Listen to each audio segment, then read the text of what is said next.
байдлаараа Чили, UK, Израиль, Бахрейн, Унгар хийсэн 100 хүн тундаа хийсэн улсууд гингүүд ингээ Хятад, Герман, Итали, Франц ээж нь энэ дээр Монгол те 52.6% нь ингээд те Монгол улсын улс болохоор 2021 оны 2 сарын 23-наас эхлээд вакцинжуулалтыг эхэлсэн.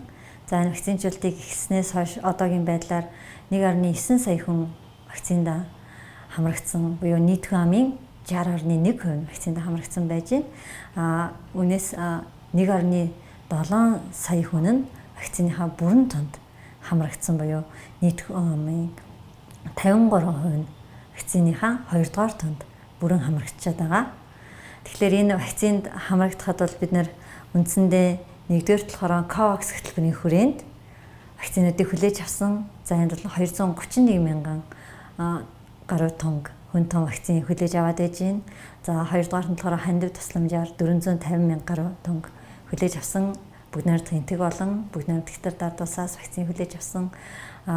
Түүний дараа засгийн газраас үлдсэн вакцинуудыг шийдвэрлсэн байгаа. За энэ дээр нэг дунджаар 4.1 сая орчмын Монгол Улсын засгийн газраас вакцинуудыг хүлээж аваад вакцинжуулсан.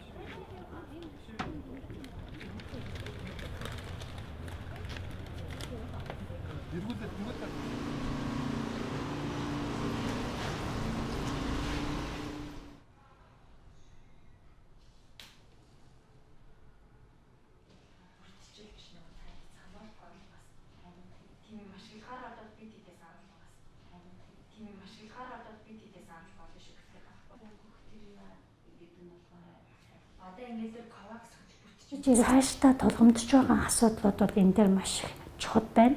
Өнөөдрийн байдлаар харьцангуй хүн амын хамралт өндөр хувьтай байгаа ч гэсэн бид нар хөдөө орон нутагт ялангуяа вакцинтай бүрэн хамрагдаагүй байгаа одоо ард иргэдэд бүгдээрийг нь хамруулах ийм зорилт тавьж ажиллахад нь Дэлхийн эрүүл мэндийн байгууллага дэмжлэг үзүүлж байна. За энэ дээр ялангуяа жирэмсэн эхчүүд вакцинтай хамрах одоо энэ тал дээр маш их одоо анхааралтай хандах ёстой. Яагаад вэ гэхээр бас тодорхой зорилтод бүлгийн хүн амын донд өвчлөл нэмэгцээр байна. За үүнээс гадна болохоор нэгэнт одоо бид нар цаашдаа ингээ вакциныхаа хамралтыг хангаад өндөр түвшинд явж байгаа ч гэсэн биднэрт хамгийн тулгамднарч байгаа асуудал цаашдаа сорилтууд гарч ирж байна. Энэ дээр тоо мэдээлэл маш чухал. Тоо мэдээлэлээ бид нэгтгэж дүн шинжилгээ хийж нотлохоо гаргаж ирэх ийм ажлууд бас хүлээгдэж байна. Энэ дээр Дэлхийн эрүүл мэндийн байгууллага хүн дэмжлэг үзүүлж ажиллана. За үүнээс гадна бусад улс орнуудад бас дэлхийн түвшинд үндсэн стандарт 2 тун одоо тунгаар одоо вакцинда хамрагдж байгаа ч гэсэн дархлаа сэргээх тун буюу бустер тунгийн асуудал бас мөн яригдах одоо энэ цаг хугацаа тулаад ирж байна. Энэ дээр дэлхийн улс орнууд судлаачид Дэлхийн эрүүл мэндийн байгууллагын төвшөнд энэ асуудлыг бас ярилцах шаардлагатай байгаа.